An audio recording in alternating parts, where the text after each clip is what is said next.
Viewers, எல்லாருக்கும் வணக்கம்.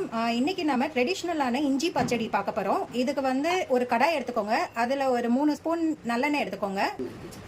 இதுக்கு ஒரு பெரிய துண்டு இஞ்சி எடுத்து கட் பண்ணி வச்சுருக்கோம். அதே இந்த எண்ணெயில் போட்டு நல்லா ஃப்ரை பண்ண போகிறோம்.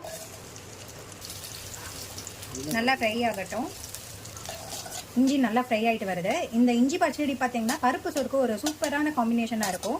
நாங்கள் பருப்பு சோறுமே வந்து நாங்கள் அப்லோட் பண்ணியிருக்கோம். உளுந்தஞ்சோறு, பருப்பு சோறு எல்லாமே வந்து அடுத்தடுத்த வீடியோவில் வரும். ஃப்ரை ஆகிட்டு வருது. இன்னும் நல்லா ஃப்ரை ஆகணும். நல்லா ஃப்ரை ஆயிடுச்சு.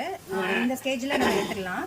இப்போ ஃப்ரை ஆகிருக்க இஞ்சி எல்லாத்தையும் நம்ம ஒரு மிக்சர் ஜாருக்கு மாற்றிக்கலாம். இப்போ ஒரு பெரிய துண்டு இஞ்சிக்கு ஒரு 2 பெரிய வெங்காயம் எடுத்து அதை நல்லா கட் பண்ணி அதே எண்ணெயில் நல்லா வதக்கிக்கலாம்.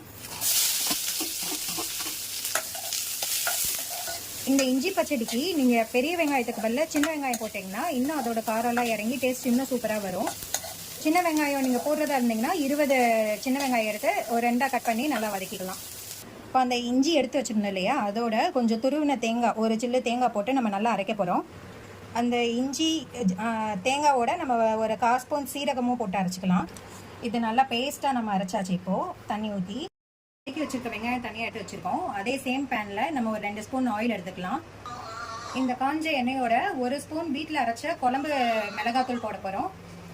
இது கருகிராம சிம்லேயே வச்சு நல்லா வறுத்துக்கலாம். அதோட அரைச்சி வச்ச ஒரு லெமன் சைஸ் புளி வந்து தண்ணி ஆட் பண்ணிக்கலாம். இதோட வதக்கி வச்சிருக்க வெங்காயத்தை ஆட் பண்ணிக்கலாம். இதோட இஞ்சி தேங்காய் பேஸ்ட் நம்ம அரைச்சி வச்சிருந்தோம் இல்லையா, அதையும் ஆட் பண்ணிக்கலாம். அதோட ஒரு 1/2 கிளாஸ் தண்ணி ஊற்றிக்கோங்க. எல்லாத்தையும் இப்போ நல்லா கிளறி விட்டுக்கலாம். இதுக்கு தேவையான அளவு உப்பு எடுத்துக்கலாம்.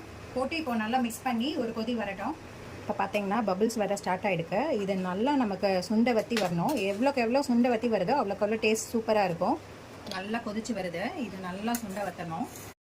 இஞ்சி பச்சடி நமக்கு ரெடி ஆகிட்டே வருது. நல்லா வற்றி வந்திருக்கு. இந்த ஸ்டேஜில் நம்ம எடுத்து வச்சுக்கலாம். இப்போது இஞ்சி பச்சடிக்கு நம்ம தாளித்து கடைசியாக இதுக்கு மேலே ஆட் பண்ணிடலாம். தாளிக்கிறதுக்கு ஒரு கடாயில் 2 ஸ்பூன் எண்ணெய் ஊற்றிக்கோங்க. 3/4 ஸ்பூன் கடுகு உளுந்து போட்டுக்கோங்க. இதோட தேவையான அளவு கருவேப்பிலை ஆட் பண்ணிக்கோங்க. நல்லா பொரிஞ்சு வரட்டும். தாளித்து வச்சுருக்கிறத இஞ்சி பேஸ்ட்டோட ஆட் பண்ணியாச்சு. இப்போ நமக்கு சுவையான மணமான சூப்பரான இஞ்சி பச்சடி ரெடி ஆயிடுச்சு. நீங்களும் எல்லாருமே ட்ரை பண்ணி பாருங்கள். சேனல் பிடிச்சிருந்ததுன்னா சப்ஸ்கிரைப் பண்ணுங்கள். எல்லாருக்கும் ஷேர் பண்ணுங்கள். நாங்கள் நிறையா வீடியோஸ் அப்லோட் பண்ணுறதுக்கு எங்களுக்கு மோட்டிவேஷனாக இருக்கும். தேங்க்யூ.